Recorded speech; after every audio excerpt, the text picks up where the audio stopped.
Essa é uma história de uma mulher. Uma mulher que tinha uma doença em que ela ficava encurvada.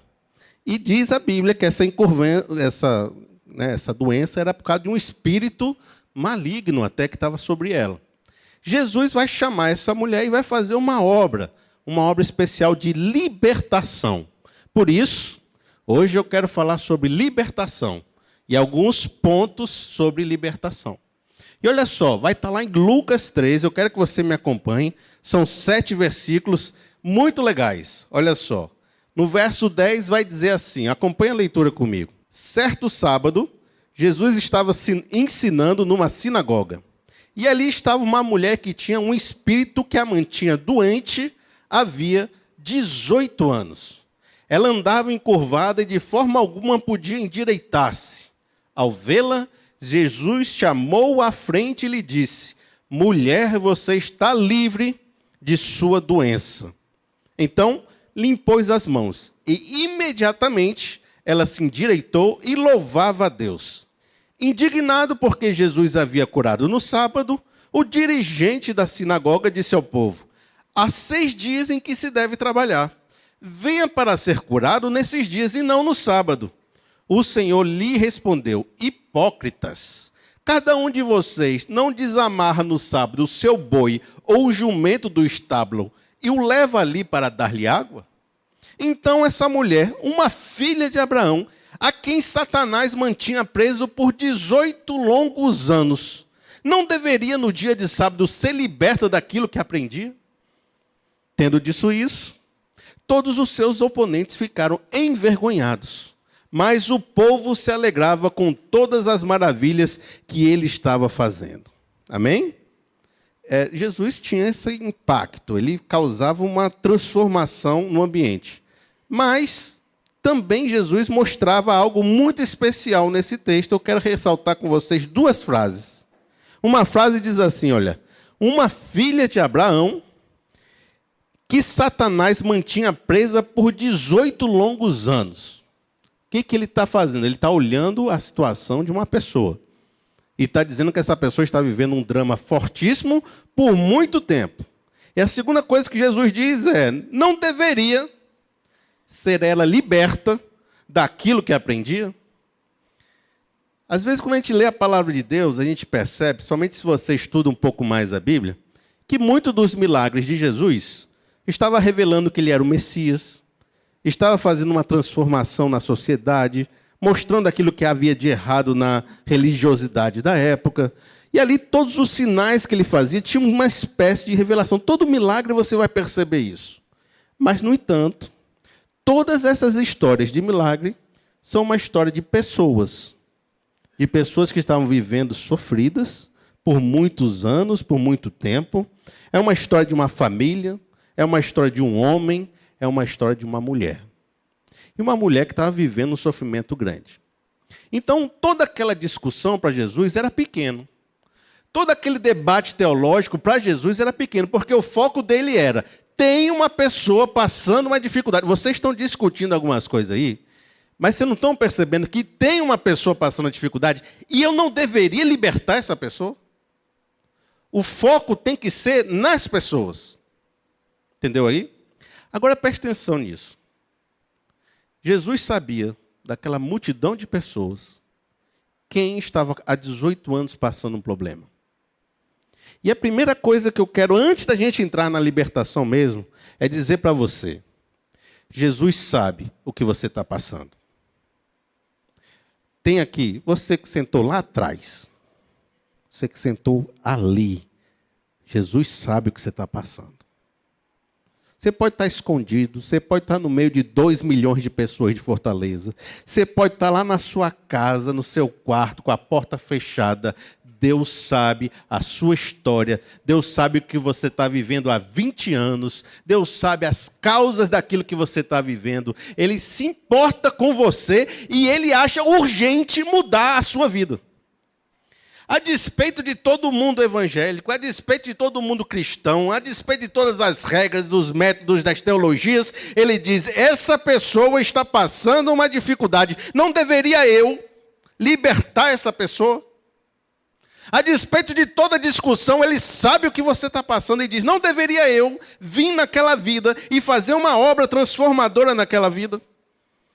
Por isso, amigo, ainda que você esteja aí escondidinho, até escondido num monte de muitos pensamentos seus, Deus sabe o que você está passando.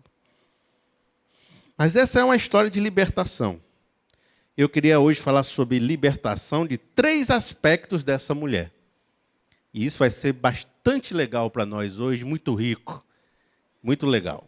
Uma primeira libertação, e é o primeiro ponto que eu quero trazer com vocês, é um ponto muito claro. Está muito nítido do texto. É uma libertação espiritual. Espiritual.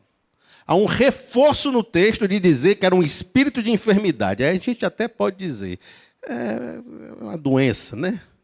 Mas depois Jesus fala, é o Satanás que estava... Aí não tem como dizer que não era, né? Porque ele reforçou e deu nome à pessoa, né? É o Satanás que estava prendendo essa situação, essa pessoa. De forma, meu irmão, que o ministério de libertação é bíblico. É bíblico por quê? Porque está na Bíblia toda. No Antigo Testamento, ele tinha um jeito de ser que era o seguinte. O povo foi levado, os filhos de Abraão foram levados para o Egito. E lá tinha um opressor chamado Faraó.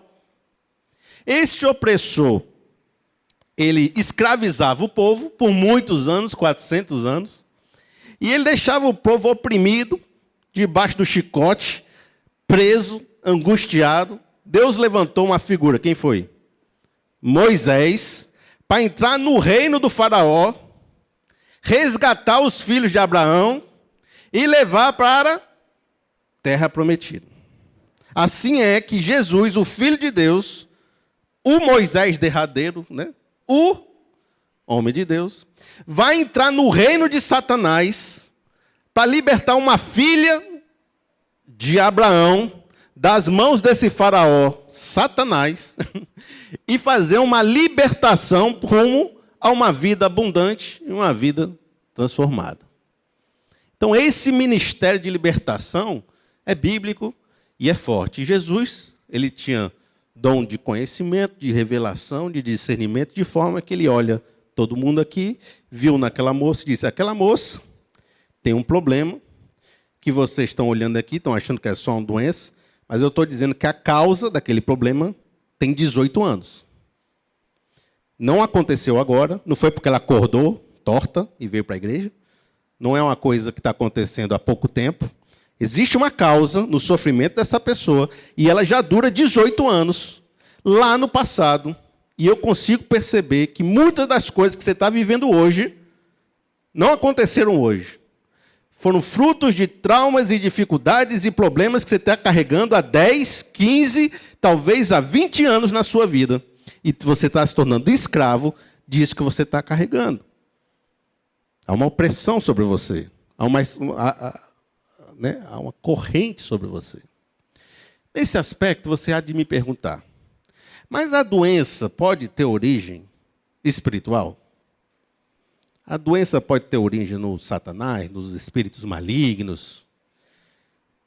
De lá para cá, a ciência evoluiu para caramba, né? De lá para cá, de 2000 anos atrás para agora, a gente descobriu que muito daquilo que se chamava espírito mal, que a pessoa estava amaldiçoada, era um vírus, né? Era uma peste, era uma dificuldade científica, era metodológica, de forma que muitos demônios começaram a sair com remédio. Né? Você vê assim, tinha um demônio ali, você passou um remédio, melhorou o demônio, né? O demônio foi embora. Porque de lá para cá, de muitos científicos se aprendeu, se estudou, e se sabe que o ser humano é muito mais do que somente umas superstições e crendices. Há coisas que você pode tratar através da medicina. E a gente até separou demais isso. A gente colocou, olha, tudo que é saúde é cuidado pelo médico, é cuidado pela área da saúde, e você pega o ser humano e tudo que é de humanas, tudo que é psicológico, emocional, aí pode ser que seja da área da religião. Então, religião, você cuida daquilo que tem a ver com a mente e o coração da pessoa, e a gente cuida daquilo que é físico e daquilo que é sanguíneo e tudo e tal. Se dividiu o ser humano dessa forma. O ser humano nunca foi dividido, mas a gente, moderno, científico, dividimos o ser humano em várias caixinhas. Uma vez, um pastor amigo meu pegou um caso que era difícil solução. E ele viu a situação do indivíduo. O indivíduo, ora ficava possesso, ora ficava triste, ora ficava difícil. Era uma situação assim que você diz assim, o que a gente... Você pede conselho, né? Tem aquela situação que você diz, vou ligar para o pastor. Era o pastor ligando para outro pastor para saber o que fazia na situação. Então, era uma situação que não era fácil de resolver. E ele, vendo a situação do indivíduo, ele disse o seguinte, olha, eu não sei se eu mando para o psiquiatra, né? Tá com alguma dificuldade mental. Não sei se eu mando para o psicólogo, que isso aí tem que o cara descarregar, fazer uma terapia, contar o passado.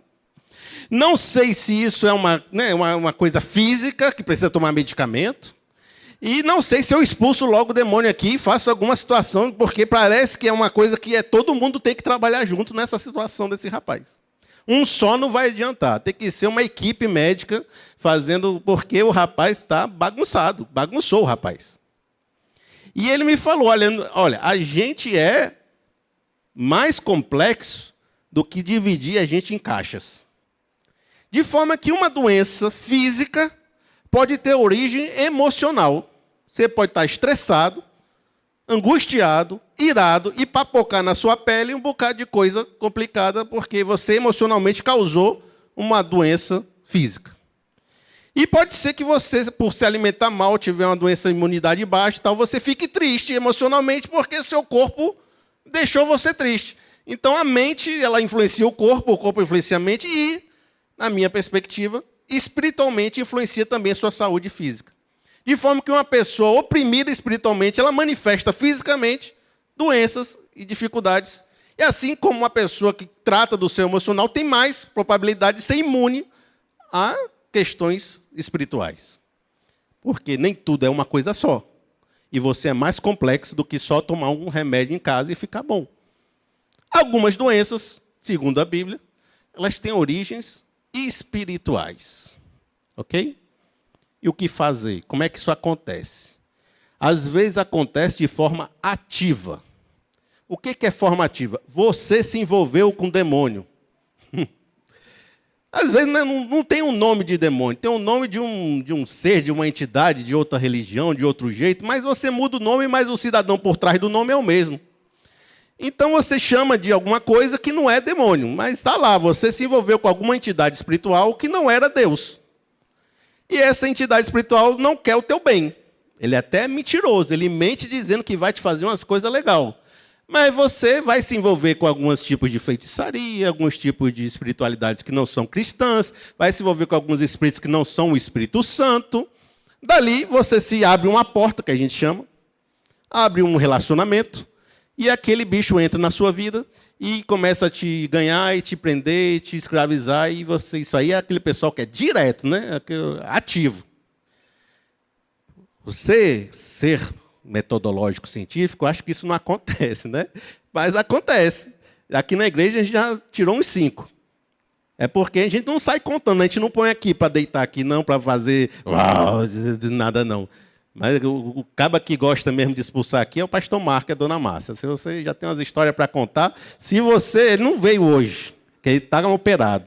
Mas se você perguntar para o Marcos e a Márcia, já foram uns 4 só na mão dele ali, né? Foi uma situação difícil. Tem. Cauê, outro dia, teve que lidar com uma situação dessa aí. Acontece. Não é toda hora, não é sempre. Tu vê que a gente é uma igreja que não promove isso, não fala disso, e acontece. Certo? A outra forma de você ter contato sobre isso é sem a possessão, sem a coisa direta.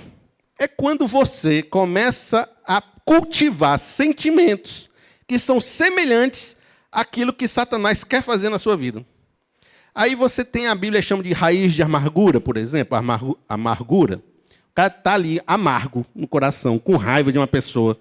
Aí você, em vez de perdoar, o que você faz? Cultiva o sentimento ruim.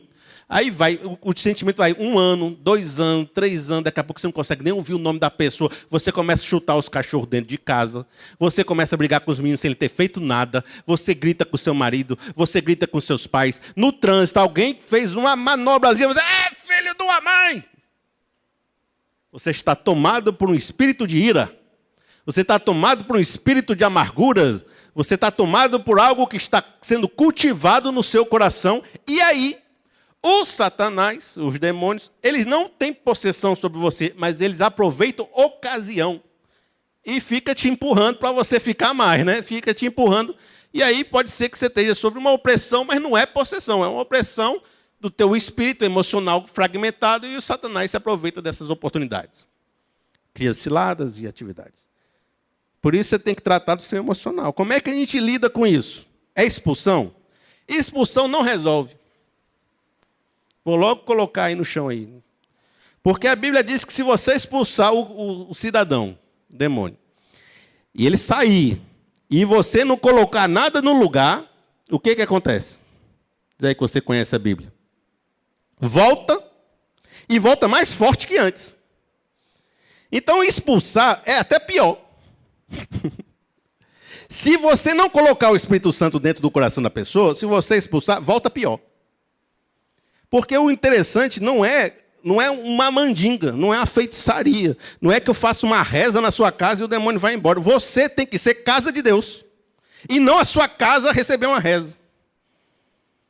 Então é o seguinte, é que nem imunidade. Quanto mais fraco o teu organismo, mais doença tu pega. Quanto mais espiritualmente forte você for, menos influência nenhuma você vai receber do mundo espiritual. De forma que você tem que ter o Espírito Santo no seu coração, você tem que ter a presença de Deus na sua vida, e se a luz estiver em você, não tem perigo nenhum de trevas ficar pegando em você. Em vez de você conversar com Satanás, você conversa com Deus e resolve a situação. Você pode passar a sua vida toda sem conversar com Satanás, se você conversar com Deus. Certo? Aí o maligno não lhe toca. O maligno não tem poder sobre você. Uma vez uma moça chegou, uma moça não, um rapaz que tinha um namorado. Ele chegou para mim e falou assim, Felipe, eu tenho uma namorada que vê umas visagens. E as visagens que fala com ela e diz que é isso e diz que é aquilo. O que eu faço? Eu digo, traga para a igreja, porque a gente aqui pode lidar com isso, pode falar com isso, traga aqui, a gente conversa com ela. Não, mas ela não gosta de igreja não. Aí fica difícil também, não gosta de Deus, não gosta de... Aí está vendo isso é por causa que não gosta. Aí ela quer, eu quero uma pessoa que entenda do assunto, que já tinha visto também, que tenha contato com esse mundo espiritual, para falar umas coisas para ela. Aí a pessoa pensa assim, eu estou tendo os problemas espirituais, eu quero que outra pessoa que tem mais visagem que eu me diga o problema da minha visagem, certo? É isso que a pessoa está pensando. Aí eu vou dizer para ela, vou ensinar para ela, deixa eu dizer um negócio para você, aprenda comigo. Eu vou te ensinar sobre como não ter isso. Porque eu não tenho isso. Você está procurando uma pessoa que tem para falar mais sobre o que você tem. E eu vou te dizer, quer não ter isso? Pois fale comigo, porque eu tenho o Espírito Santo e não vejo nada. E está cheio de gente na minha igreja que não vê nada. E você está aí fora e está vendo. Por quê? Porque está sem o Espírito Santo. Quer ter imunidade contra isso? Seja como eu, busca Deus. Pronto. Eu vou buscar a pessoa que faz isso, que sabe os nomes dos demônios tudinho. Rapaz, não precisa não. É só buscar Deus. Eu te ensino como não ter, porque eu não tenho. E não porque eu tenho. Entendeu a diferença? Aí a pessoa quer uma reza, quer voltar para casa e está tudo bem. Rapaz, você tem que colocar o Espírito Santo no seu coração. Certo? Você tem que transformar isso. De outra forma, também uma coisa que você tem que fazer para se imunizar contra esse negócio é entender que Satanás, ele é mentiroso. Ele é o pai de quê? Da mentira. Então ele vai inventar para caramba, rapaz, ele vai dizer que você está morrendo daqui a 20 dias. E se você acredita em mentira, a mentira tem poder sobre você. Entendeu isso? Ou seja, o Satanás, o espírito maligno, vai dizer que tem poder sobre você. Vai mandar você fazer umas coisas. Vai dizer que você não pode, que você não merece, que você não é ninguém, que você é uma pessoa que não merece nada, não tem valor. Se você acreditar na mentira dele, ele passa a ter poder sobre você. Então, o que você tem que fazer? Não acreditar nas mentiras de demônio. Por isso que você não tem que dar conversa para demônio. Não tem que chamar demônio para cima de palco para falar com ele, porque ele vai mentir. Tudo que ele falar ali não vale nada. Fora os que estão sendo pagos para dizer aquilo, né? Os fantoches, ator, né? Que sobe para dizer, o Valdomiro é não sei quem, é o demônio. Não, isso aí é mentira, pessoal. Agora, ainda que seja verdade, é mentiroso. E vai dizer, eu estou dominando isso, eu estou fazendo aquilo. Está nada, é mentiroso. Isso aí, se você acredita em conversa de demônio, ele está mentindo. Se ele disser na tua casa, eu estou fazendo isso, é mentiroso, rapaz. Eu acredito, sabe em quê? Que Deus me ama, que Deus é gracioso, que Deus me tem como filho, que nada pode me tocar. Aí acabou, eu resisti ao diabo e ele fugirá de vós, acabou. Tu tem que estar forte aqui, ó. Acabou. Tinha uma história, eu não sei se é verdade, mas já ouvi essa história muitas vezes, de um elefante grande. O menino foi no circo. Aí tinha um elefante grande amarrado por uma corda, né, pequena, num toquinho pequenininho assim. E o menino falou com o pai, pai, esse elefante é forte, né? Ele é forte. Por que ele não arranca aquela corda e sai correndo? Aí o pai explicou, porque quando ele era pequeno, colocaram essa corda. E quando ele era pequeno, ele não tinha força para tirar essa corda. Quando ele cresceu, ele ainda continua acreditando que essa corda é capaz de segurar ele. Então ele continua preso. Mas se ele quisesse, era só ele tirar o pé e sair andando, porque ele tinha força para destruir aquela corda. Amigo, se você acredita nas mentiras que contam sobre você, você fica que nem um elefante que tem uma potencialidade tremenda, preso por um barbante, que é uma mentira. Por isso, não acredite na mentira de Satanás. Amém? Essa é a primeira perspectiva da libertação que Jesus fez nessa mulher. Segunda libertação, e é uma libertação que você talvez não perceba só de olhar o texto. E essa aqui é bem legal para você. Olha só. Vou citar alguns versos e vou explicar por que essa é uma libertação.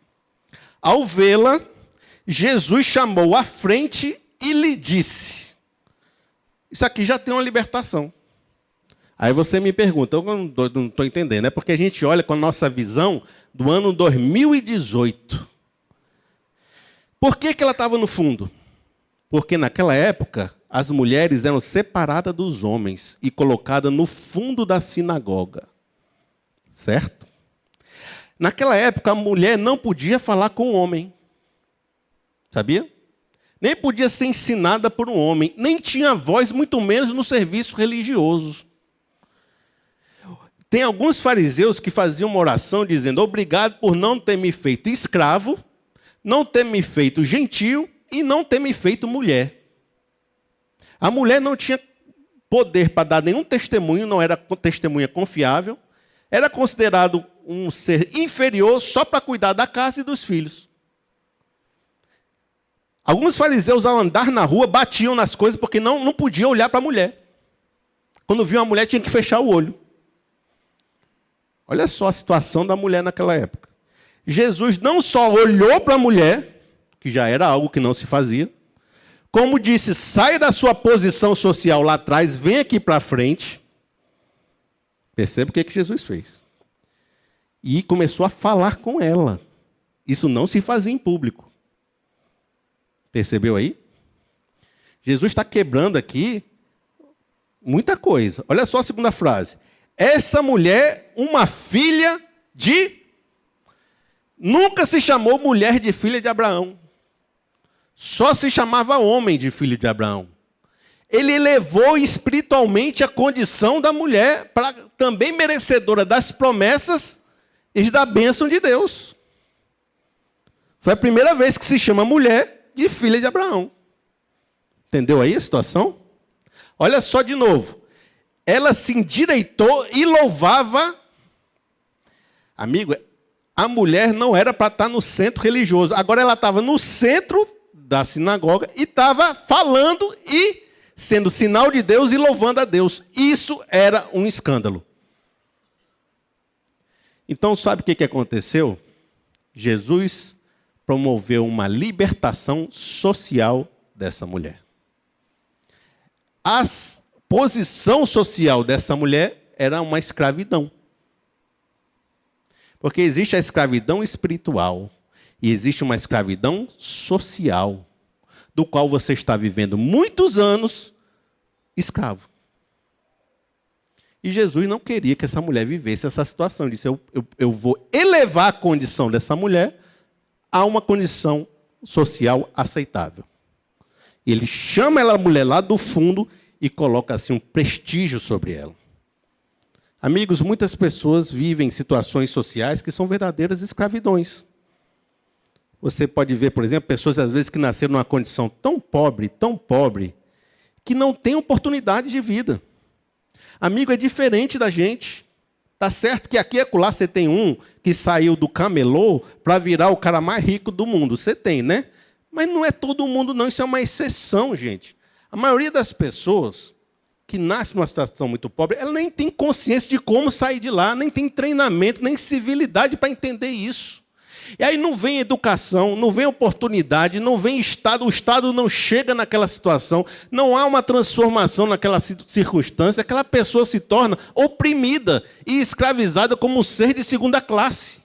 Igual uma mulher era no ano 2000 atrás, e em alguns lugares do mundo ainda é, e aí, às vezes em alguns lugares de Fortaleza ainda é.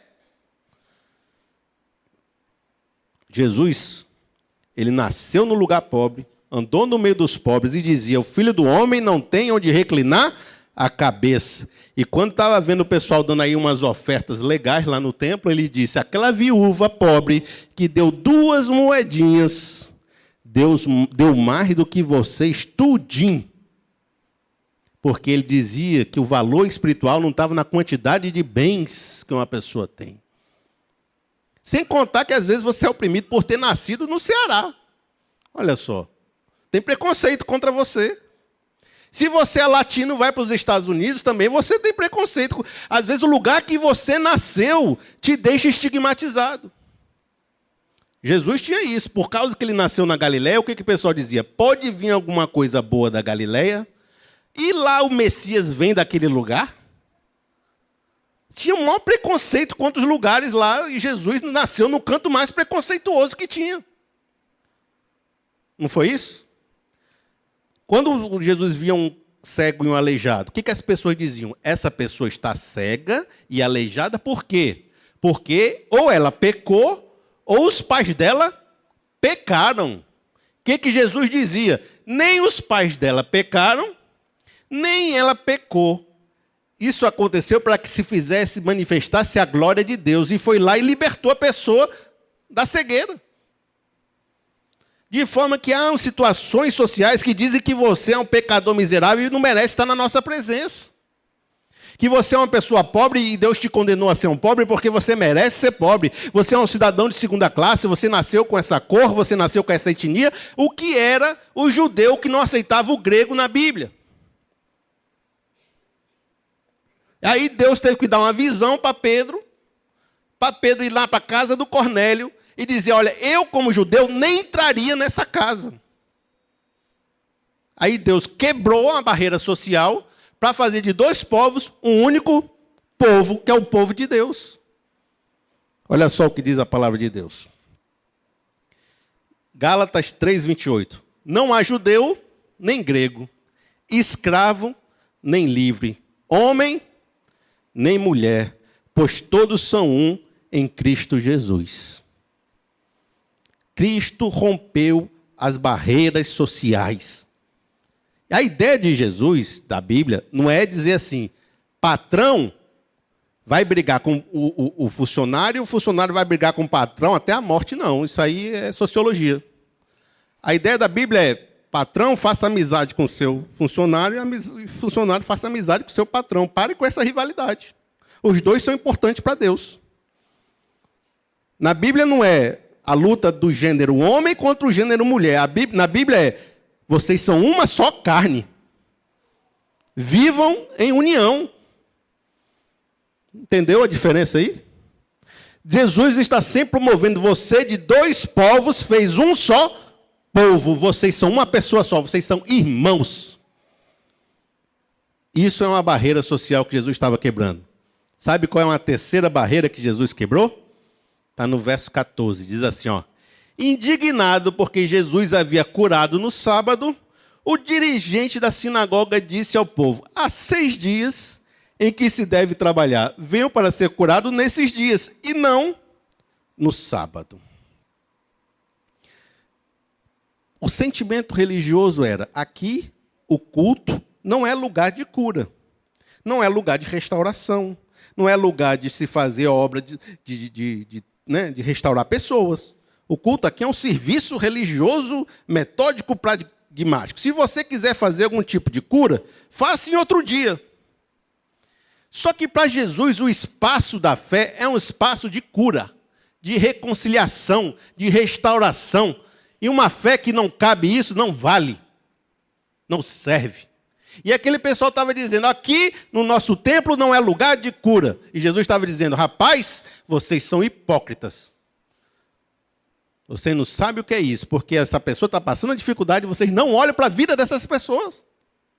A religião era uma religião que adoecia as pessoas. E quantos de vocês sabem que tem muitas igrejas que, em vez de curar as pessoas, estão deixando elas mais doentes e mais neuróticas? Se não foi você, meu amigo, que chegou aqui na igreja de uma outra igreja lá que era doente. Quantos de vocês não sabem de pessoas que estão sendo escravizadas pela religião? Que precisam de uma verdadeira libertação da religião? Que a pessoa parece que vive lá dentro trabalhando como um escravo e não tem tempo nem para viver? Porque a religião... uma amiga me contou uma vez que ela chegou aqui na igreja, de uma outra igreja, em que o pastor lá era Deus, né? Sabe aquela igreja que o pastor é Deus? Aí lá o pastor mandava, desmandava, fiscalizava a vida de todo mundo, dizia o que podia, o que não podia fazer, e era bem restritozinho ao que o pastor achava que deveria fazer, né? E ficava lá. Chegou uma hora que ela falou, rapaz, eu tenho que decidir, ou eu vou viver minha vida, ou eu vou ser escravo desse negócio religioso. E ela tomou uma decisão e começou até a conversar com o pastor sobre essa situação. Sabe o que aconteceu? O pastor disse que era pecado de rebelião. E aí ela tinha ficado doente com câncer. Ela disse, está vendo? Deus te botou um câncer porque você falou contra mim. Isso, a gente vive isso no mundo. Rapaz, a gente está vivendo isso no mundo evangélico, gente. Se você pegou uma doença é porque eu sou... o superpoderoso que diz assim, ha! Aí tu pega o câncer. Entendeu? Que doido. Tem muito doido nas igrejas, gente. Então, aí ela saiu da igreja, conseguiu se relacionar com Deus fora da igreja. Está vendo a situação? Tem gente que está conseguindo se encontrar mais com Jesus fora da igreja do que dentro da igreja, porque a igreja se tornou um lugar doente. E isso, Jesus promoveu uma libertação religiosa também de todo esse povo e dessa mulher. De forma, meu amigo, que eu tenho 5 conselhos para você, se você está pensando se está vivendo uma fé muito religiosa e adoecida. 5 conselhos para você. Primeiro, quando você for ler o Evangelho, leia para você, certo? Primeiro conselho é isso. Em vez de você apontar o dedo na vida do irmão, você aponte o dedo para quem? Para mim. Então você está lendo a Bíblia, você vai dizer assim, ih, rapaz, isso aqui é bom para a irmã, vou falar com o pastor. Não, isso aqui é bom para mim. O que eu preciso mudar na minha vida, o que eu preciso entender na minha vida? Primeiro conselho, aí você vai viver uma religião um pouco mais saudável, que os irmãos vão deixar de ser polícia do outro.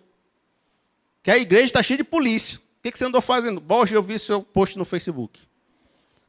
Vou falar com o pastor, porque não pode, não tem condição. Polícia.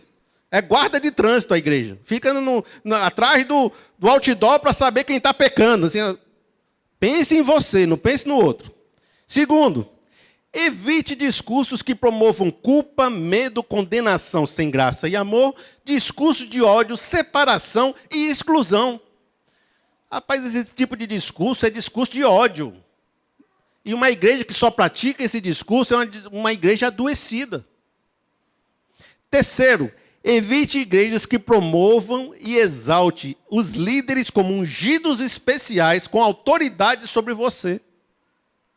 Se você está naquela igreja que o cara é um ungido de Deus, é o líder que você tem que prestar conta, é o cara que se falar você tem que mudar, esse cara não tem autoridade sobre você, é mentira de Satanás, você está preso na armadilha de Satanás. Todos nós somos irmãos. Temos funções diferentes, mas se alguém virou o seu intermediador entre Deus e o Pai, essa pessoa ocupou o lugar de Jesus Cristo. Porque não há nenhum intermediador entre você e Deus, senão Jesus Cristo. Se alguém está dizendo que tem autoridade sobre você, ele está ocupando o lugar de Jesus. Jesus é o único Senhor da gente. Ok?